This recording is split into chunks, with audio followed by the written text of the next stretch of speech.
Bismillahirrahmanirrahim. Assalamualaikum warahmatullahi wabarakatuh. Alhamdulillahirabbil alamin wassalatu wassalamu ala asyrafil anbiya'i wal mursalin sayyidina Muhammadin wa ala alihi wa sahbihi ajma'in wa ba'du. Rabbi shrah li sadri wa yassir li amri wahlul 'uqdatam min lisani yafqahu qawli. Subhanaka la ilma lana illa ma 'allamtana innaka antal alimul hakim. Alhamdulillah, kembali lagi kita dapat bertemu lagi ya pada video kali ini. Kita akan membahas tentang pelajaran mantik bab al-kulliyat al-khams, dan ini adalah bab yang pertama dalam ilmu mantik. Sebagaimana yang telah kita jelaskan di video yang pertama bahwa ilmu mantik itu kan punya dua pembahasan besar gitu ya, yaitu tentang tasawurat dan juga tasdiqat. Lalu tasawurat ada pembahasan al-kuliyatul khams dan juga ta'rif, sedangkan di tasdiqat ada pembahasan qadiyah dan juga qiyas. Akan tetapi gaya ulama mutaakhirin dalam menyusun kitab adalah menulis 6 bab dalam mantik, yaitu dilalah, lafaz, al-kuliyatul khams, ta'rif, qadiyah dan juga qiyas. Yang mana akan tetapi yang dua di awal yaitu lafaz, dilalah dan alfaz itu merupakan muqaddimah untuk mencapai pembahasan al-kuliyatul khams. Oke, jadi pembahasan al-kuliyatul khams akan sangat berkaitan dengan pembahasan sebelumnya, yaitu ini yang ada di samping, pembagian kulli bin nisbati ilal mahiyah. Dan itu saya harap teman-teman udah paham semua. Kalau misalkan belum paham bisa diulang lagi video yang sebelumnya. Kalau ada pertanyaan silahkan ditanyakan. Jadi kita sudah mengatakan bahwa kulli kalau dinisbatkan kepada suatu mahiyah maka kemungkinannya ada 5 hal ini. Saya tuliskan di sini ya. Ada kulli ketika dinisbatkan kepada mahiyah, imma dia itu zati atau dia arodi. Kalau dia zati, imma kemungkinannya dia tamamul makna, atau dia juz'ul makna. Kalau dia juz'ul makna, imma dia a'am, imma dia musawi. Kalau dia arodi, maka kemungkinannya ada 2. Arodi yang khasun lil mahiyah, ada arodi yang amun yashmulul mahiyah wa yashmul ghairuha. Dan semua ini adalah al-kulliyat al-khams. Ketika dia kulli ini dinisbatkan kepada suatu mahiyah dan dia itu zati, yaitu dakhil mahiyah, juz'ul mahiyah, dakhil mahiyah, laysa kharijul mahiyah, dan dia itu tamamul makna, maka dia adalah nau'. Kalau dia a'am maka dia adalah jins. Kalau dia musawin maka dia adalah fasal. Kalau dia khos maka dia adalah khosoh. Kalau dia am maka dia arad am. Maka di sini kita sudah menemukan 5 al-kulliyat al-khams.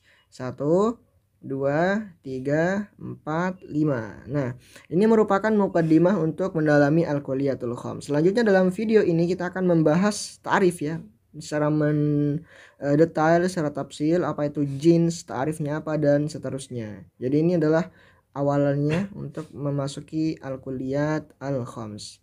Jadi kenapa al-kulliyat itu dibatasi cuma 5? Yang kita kan kulli itu kan banyak. Insan adalah kulli. Terus natik juga adalah kulli. Kulli kan banyak, enggak bisa kita hitung berapa gitu kulli. Akan tetapi kita batasi 5, yaitu kulli yang dinisbatkan kepada mahiyah, ada 5 ini, atau kulli yang menjadi bahan dalam ta'rif. Nah kayak gitu, yang menjadi maddah dalam ta'rif. Oke. Di sini yang pertama kali kita akan bahas adalah di sini ada pohon purpurius. Kita akan lompati dulu, nanti kita akan bahas al-kuliyatul khams. Bismillah. Al-jins huwal maqul ala kasirin mukhtalifina bil haqiqah fi jawabi ma huwa. Ini ta'rif daripada jins. Perhatikan. Jins ta'rifnya adalah, ini kita bahas yang nomor 2 ini dulu ya. Nanti kita akan sebutkan alasannya apa. Jins ta'rifnya adalah huwa al-maqul ala kasirin. Al-maqul ala kasirin ini bisa diartikan sebagai lafaz kulli. Al-maqul ala kasirin ini sebetulnya bahasa lain daripada kulli ya. Bahasa lain daripada kulli. Karena ini merupakan musawi lah, kita bisa bilang tasawi kayak gitu. Kenapa? Karena semua afrod daripada al-maqul ala kasirin adalah afrod daripada kulli juga ya, karena maknanya sama sebetulnya. Akan tetapi kenapa enggak dituliskan kata kulli dalam ta'rifnya? Karena jelas-jelas di judulnya kita mengatakan al-kulliyat al-khams. Kalau kita sebutkan lagi di sini mengatakan al-kulliyatul khams ada 5. Yang pertama jins. Jins adalah kulli. Nah, berarti itu kurang tepat. Akan terjadi tikror atau pengulangan. Maka di sini digunakan bahasa lainnya yaitu al-maqul ala kasirin. Sesuatu yang diucapkan untuk banyak afrod. Mukhtalifina bil haqiqah, hakikatnya berbeda-beda. Afrod yang tadi hakikatnya berbeda-beda. Fi jawabi ma huwa, dan jins ini menjadi jawaban dari pertanyaan ma huwa. Jadi kan perhatikan, al-maqul ala kasirin. Kasirin di sini kan artinya banyak afrod. Al-maqul yang dikatakan ala kasirin untuk banyak afrod. Kita contohkanlah kayak gini. Banyak afrod. Afrod 1, 2, 3, 4, 5 misalkan. Nah, semua afrod ini, afrod 1, afrod 2, afrod 3, afrod 4, afrod 5, hakikatnya berbeda-beda. Ini beda dengan yang 2 beda dengan 3 beda dengan 4 beda dengan 5, 1 beda dengan 3, dan seterusnya. Semuanya afrodnya berbeda-beda ya. Contohnya di sini mislu al-hayawan binisbati lil insan. Al-hayawan ini adalah lafaz yang kulli atau al-maqul ala kasirin. Afrodnya ada banyak ya kan. Afrodnya ada banyak. Insan, Baqarah ini juga adalah hayawan, maksudnya adalah jismun nami hassas. Itu dari tadi berbeda, hayawan ini jismun nami hassas. Baqarah, terus Ghazal, terus ya asad misalkan, Qitun, terus Faros. Ini sebagian ya di antara afrod daripada hayawan. Nah, terus setelah itu apa? Mukhtalifina bil haqiqah. Afrod yang banyak tadi yaitu insan, Baqarah, Ghazal, Asad, Qitun, Faros. Ini semuanya mukhtalifina bil haqiqah. Hakikatnya beda-beda. Insan beda dengan Baqarah, insan beda dengan Ghazal, insan beda dengan Asad, Baqarah hakikatnya beda dengan Ghazal, dan seterusnya. Kemudian fi jawabi ma huwa. Dia bisa menjadi pertanyaan dari ma huwa. Nah, kayak gitu. Misalkan orang bertanya, ma huwal insan? Jawabannya hayawan. Ma huwal baqarah? Jawabannya hayawan. Ma huwa ghazal? Jawabannya hayawan. Ma huwa asad? Jawabannya hayawan. Ma huwa qit? Jawabannya adalah hayawan. Ma huwa faras? Jawabannya adalah hayawan. Berarti hayawan di sini sudah bisa dikatakan sebagai jins, karena yang pertama dia maqul ala kasirin, yang kedua mukhtalifina bil haqiqah, yang ketiga fi jawabi ma huwa. Dia itu yang pertama lafaznya kulli, punya banyak afrod, yang kedua afrod yang banyak tadi hakikatnya beda-beda, yang ketiga dia bisa menjadi pertanyaan dari ma huwa ketika afrodnya ini ditanyakan, ketika afrodnya ditanyakan, entah itu insan, baqarah, ghazal, itu jawabannya pasti yang pertama adalah hayawan. Oke, lanjut. Syarhu ta'rif saya tidak jelaskan secara terperinci, sesudah masuk dalam penjelasan yang tadi saya jelaskan. Kemudian sin atau soal limadza qaddimal jins ala nau. Kenapa jins didahulukan atas nau? Nah, perhatikan. Tadi kan di sini kita udah bilang nih bahwa nau yang pertama 1, 2 jins, 3 fasal, 4 khosoh, 5 arad am. Tapi kenapa kita mendahulukan pembahasan jins daripada nau? Jawabannya li'annal jins juz'um minan nau wal juz'u muqaddamun alal kull.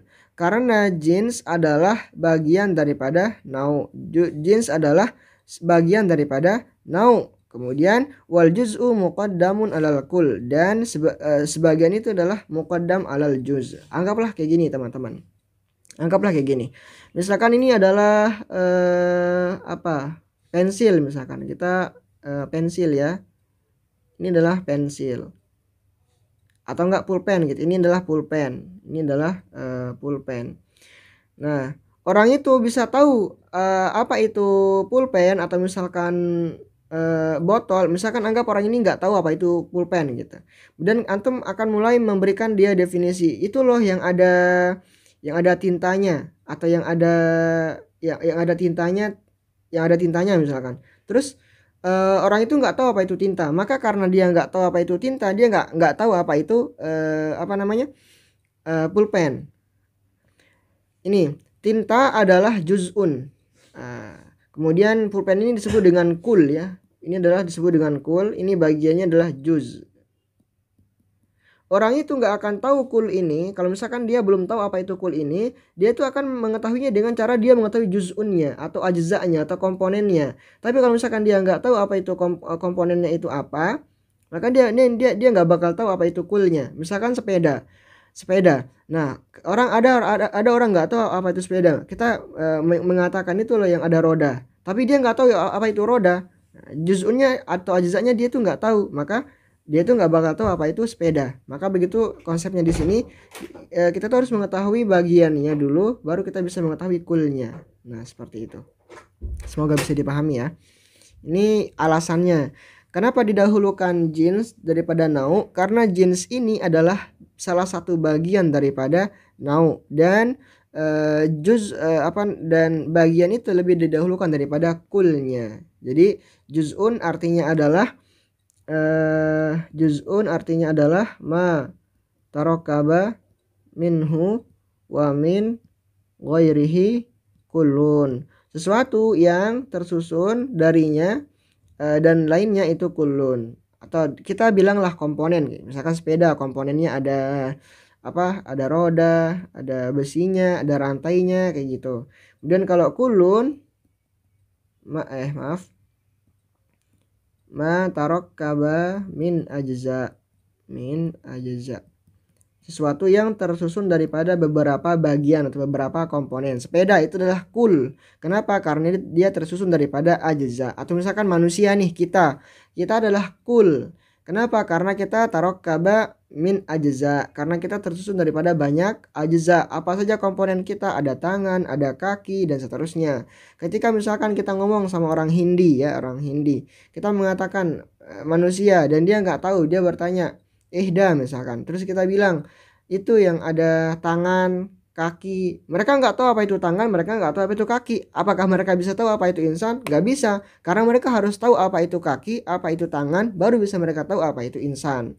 Makanya di sini kita harus tahu apa itu jins, baru nanti kita bisa tahu apa itu nau. Karena jins ini adalah bagian daripada nau, dan nau ini adalah kulnya. Oke, gitu. Yang selanjutnya, limadza quddimal jins alal fasal. Kenapa jins didahulukan atas fasal? Li'annana nahtaju ilal jins fi ma'rifati faslil qarib wal ba'id.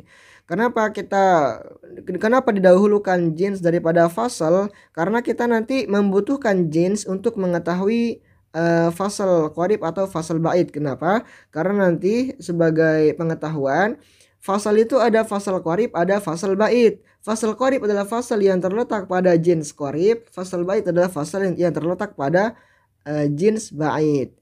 Jadi kalau misalkan orang itu nggak tahu apa itu jins qarib, maka dia nggak susah mengetahui apa itu fasal qarib. Kalau orang itu belum tahu apa itu jins ba'id, maka dia susah akan mengetahui apa itu fasal ba'id. Nah, makanya didahulukan banyak pembahasan jins daripada fasal.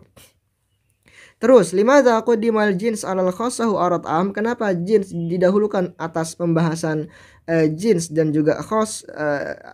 Kenapa pembahasan jins didahulukan atas pembahasan khossah dan arat am? Jawabannya li'annal jinsa dzati dakhil mahiyah wal khossah wa arat am aradiyan kharijal mahiyah wa dzati muqaddamun alal aradi.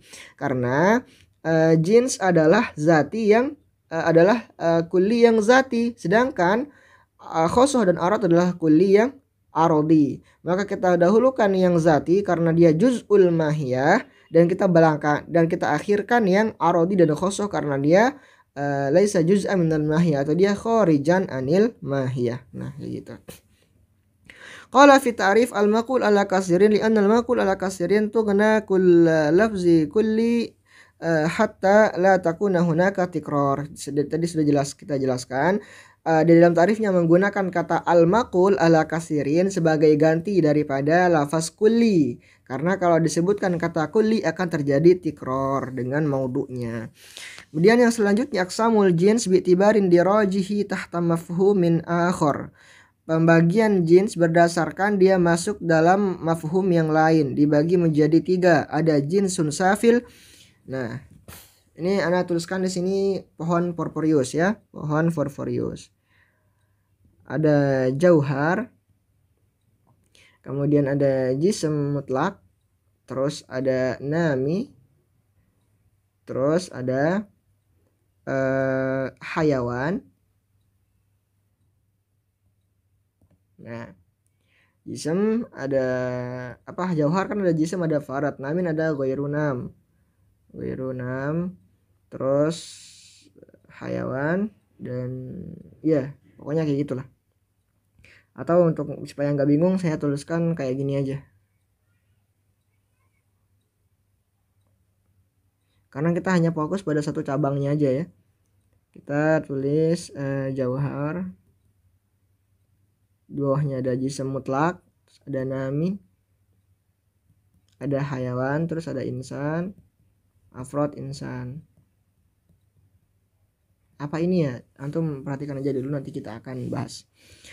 Jauhar, kita akan bahas di sini pembagian jins berdasarkan dia itu berada di bawah mafhum yang lain atau tidak gitu. Berdasarkan adanya dia di bawah mafhum yang lain.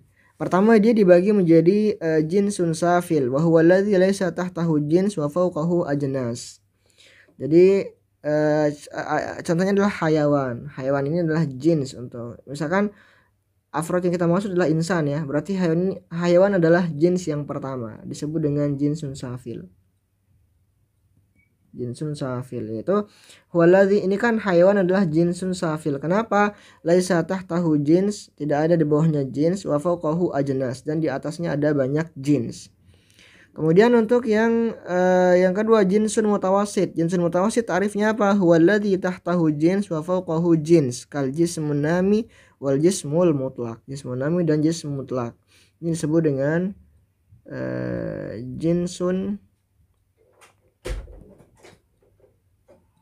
mutawasit. Kenapa? Karena dia tahtahu jins yaitu hayawan, fawqahu jins yaitu jauhar. Kemudian jinsun alin atau jinsul ajnas huwa alladzi laisa fawqahu jins wa tahtahu ajnas. Jinsun ajnas adalah tidak ada jins di atasnya tapi di bawahnya ada jins. Ini disebut dengan jinsun alin atau jinsun ajnas. Ini pembagian jins berdasarkan letaknya dalam suatu mahiyah. Misalkan mahiyah yang kita inginkan adalah insan. Jadi kita ini sedang menulis pohon Porphyrius untuk insan gitu ya, untuk insan. Ini adalah pohon Porphyrius untuk insan. Insan itu jinsnya yang pertama adalah hayawan, kemudian jins yang di atasnya adalah namin dan jism dan jauhar. Mana yang dimaksud dengan jinsun safil adalah jins yang di bawahnya tidak ada jins lagi. Di sini di bawahnya nggak ada jins, tapi di atasnya ada jins. Nah, dan kalau jinsun mutawasit, jins yang di bawahnya ada jins dan di atasnya ada jins. Di bawah dan di atas maksudnya berdasarkan tartib ini ya, berdasarkan urutan ini. Di bawah supaya antum nggak bingung, di bawah di atas maksudnya tartib yang ini. Nah, kayak gitu. Semoga aja jelas. Nanti antum akan tahu kenapa insan ini bukan jins. Ana nggak jelasin karena nanti akan terjadi pengulangan. Jadi misalkan antum bertanya kenapa insan ini bukan jins, kenapa afrod insan bukan jins, kenapa harus insan ini adalah jinsnya, nanti kita akan jelaskan ketika antum tahu insan ini apa, kayak gitu ya. Dan itu nanti kita akan bahas di pembahasan berikutnya. Lanjut ke yang ketiga, yang selanjutnya aqsamul jins bi'tibari nisbatihi ilal mahiyah. Pembagian jins berdasarkan hubungannya kepada suatu mahiyah. Yang pertama disebut dengan jins qarib, yaitu apa? Huwallazi yaqa'u jawaban anil mahiyah wa an kulli ma yusyarikuha fi jinsihal qarib kal hayawan binisbati lil insan. Yaqa'u jawaban anil insan wa an kulli ma yusyarikul insan fi hayawaniyatihi kal asad wal ghazal wal baqar hatta idza su'ilna mal insan wal asad wal ghazal kanal jawabu hayawanan. Yang kedua, jinsun ba'id huwa alladhi yaqa'u jawaban anil mahiyah wa an ba'di ma yusyarikuha fi jinsihal ba'id. Wa jinsun ba'id salah satu anwa ba'idun bimartabah bimarhalah. Kayak gini teman-teman. Untuk mengetahui jins qarib dan juga jins ba'id, saya tuliskan dari sini mungkin untuk lebih jelas. Ada jauhar, kemudian jism mutlak,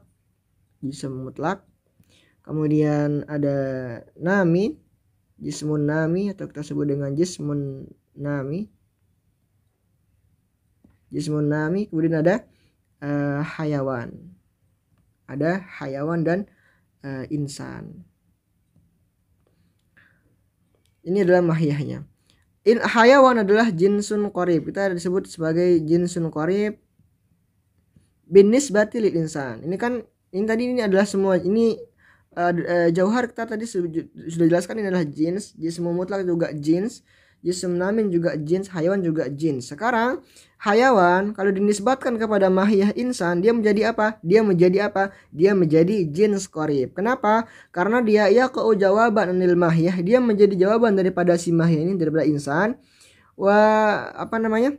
Anil mahiyah wa an kulli ma yusyarikul insan fi hayawaniyatihi, dan semua yang menyertai insan menjadi afrod daripada hayawan ini. Jadi kan hayawan ini tadi kita udah jelasin afrodnya ini ada banyak.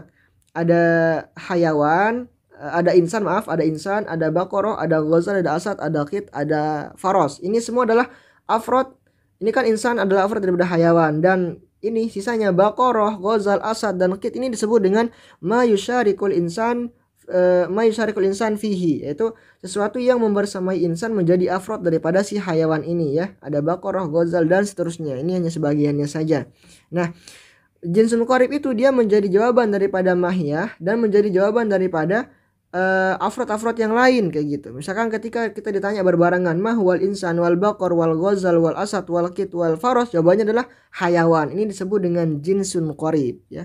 Jinsun qorib dalam artian dia ini benar-benar sama mutlak gitu. Sama gitu. Titik temunya benar-benar sama di hayawan, gak ada perbedaan. Perbedaannya nanti ada di fasalnya ya, yang menjadi mahiyah atau pembedanya, dan fasal nanti kita akan bahas. Maksud saya daripada tidak ada bedanya itu adalah misalkan saya membahas tentang jismun namin. Ketika dinisbatkan kepada insan, dia menjadi jinsun ba'id ya, jinsun ba'id. Kenapa? Dia hanya menjadi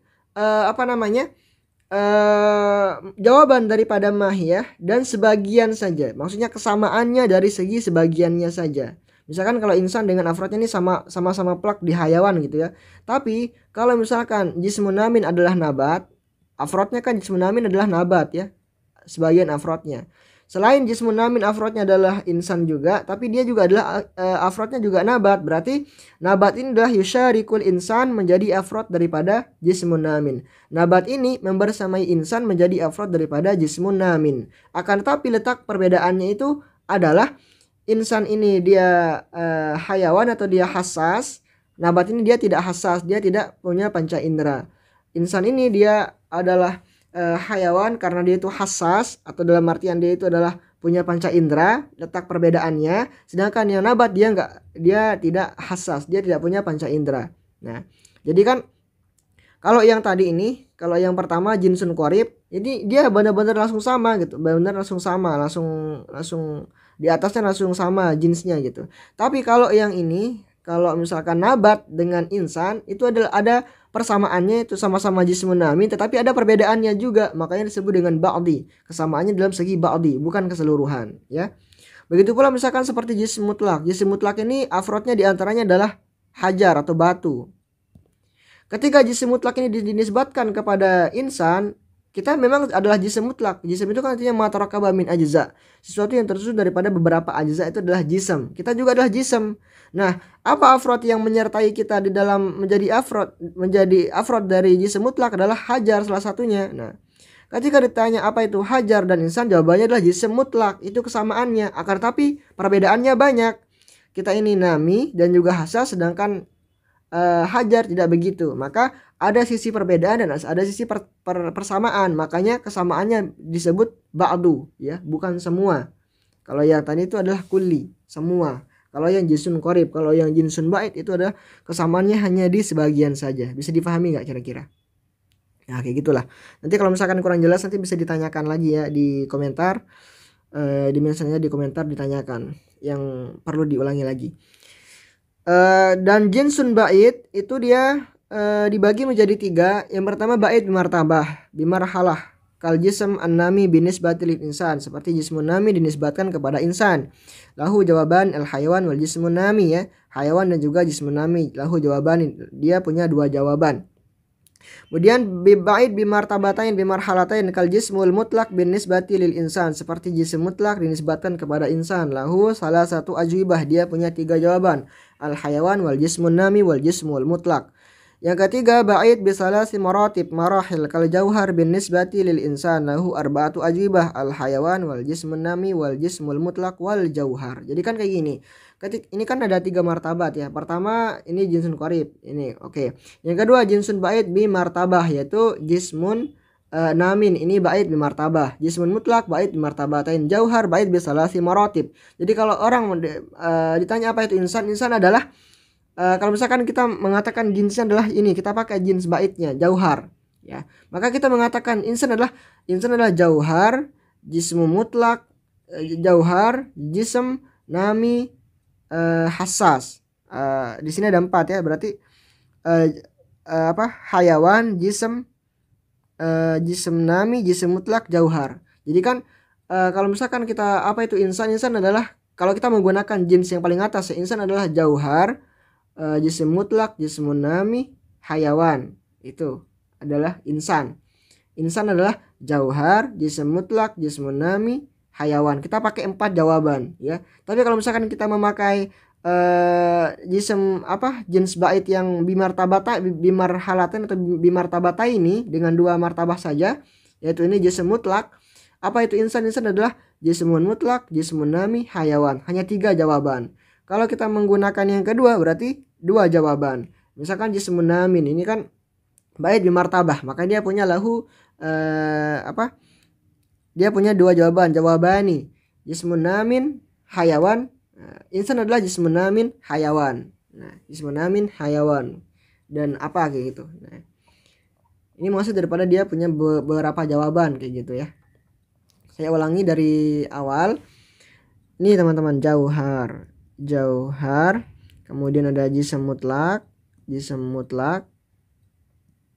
ada jism nami, ada hayawan, ada insan. Hayawan kalau dinisbatkan kepada insan, dia menjadi jinsun qarib. Kenapa? Karena dia menjadi jawaban daripada insan dan menjadi jawaban dari semua yang menyertai insan, menjadi afrod dari hayawan. Semua tanpa perbedaan, tanpa adanya perbedaan. Sedangkan yang jismun namin ini adalah ketika dinisbatkan kepada insan, dia menjadi jinsun ba'id bi martabah. Saya tulis 1 di sini, ba'id bi martabah. Kenapa? Karena dia menjadi jawaban daripada insan dan sebagian yang menyertai insan gitu. Maksudnya ada perbedaan antara dia dengan afrod yang menyertainya. Misalkan apa afrod jismun namin adalah nabat misalkan. Nabat dengan insan sama-sama menjadi afrod daripada jismun namin, akan tetapi mereka ada perbedaannya ya. Perbedaan yang dimaksud ini bukan fasal ya. Nanti akan saya juga bukan menyamakan insan dengan hayawan, akan tetapi akan dengan apa, dengan gozal atau asat, akan tapi dia langsung gitu loh, langsung kayak gini. Nah, sedangkan kalau yang di sini yang nabat itu dia ada perbedaannya gitu. Insan ini adalah hasas atau dia adalah hayawan, sedangkan nabat bukan. Nah, kayak gitu. Ada perbedaannya seperti itu. Begitu pula dengan yang di atasnya, jismun mutlak ketika dinisbatkan kepada insan dia adalah jinsun ba'id bi martabatain. Kemudian jauhar ketika dinisbatkan kepada insan dia adalah jinsun ba'id bi salasi maratib. Kalau hayawan adalah jinsun qarib. Yang di atasnya 1 jinsun ba'id bi martabah, di atasnya yang kedua yaitu ba'id bi martabatain, di atasnya yang ketiga berarti dia ba'id bi salasi maratib. Ini adalah bagian daripada jins. Nah, kayak gitu. Apalagi contohnya di sini, misalul jismun nami binisbati lil insan yaqa jawaban anil insan wa an ba'dil asya' allati tusyarikul insan fil jinsin nami kan nabat, hatta idza sa'alna atau su'ilna mal insan wan nabat kanal jawabu jisman naman. Jadi bagaimana cara kita mengetahui bahwa mereka sama-sama menjadi afrod daripada suatu jins? Maka kita hanya tanyakan saja gitu. Misalkan jism mutlak adalah syajarah atau pohon. Jangan pohon. Misalkan qalamun. Apa itu kolam dan insan? Maka akan mengatakan mereka berdua adalah jismun mutlak. Apa itu kolam dan insan? Letak kesamaannya adalah sama-sama jismun mutlak. Apa itu manusia dengan pohon pisang? Jawabannya adalah jismun namin. Sama-sama jismun namin. Berarti itu mereka sama-sama menjadi afrod daripada jismun namin. Kenapa? Karena jismun namin juga adalah jins bait untuk insan, yaitu bait bi martabah. Ya, bait bi martabah. Oke, sekian untuk pembahasan jins. Udah terlalu lama juga videonya. Kalau misalkan nanti ada yang kurang jelas atau ada yang mau ditambahkan atau ada yang mau ditanyakan, silahkan ditanyakan di kolom komentar. Sekian, wallahu taala a'la wa a'lam. Wassalamualaikum warahmatullahi wabarakatuh.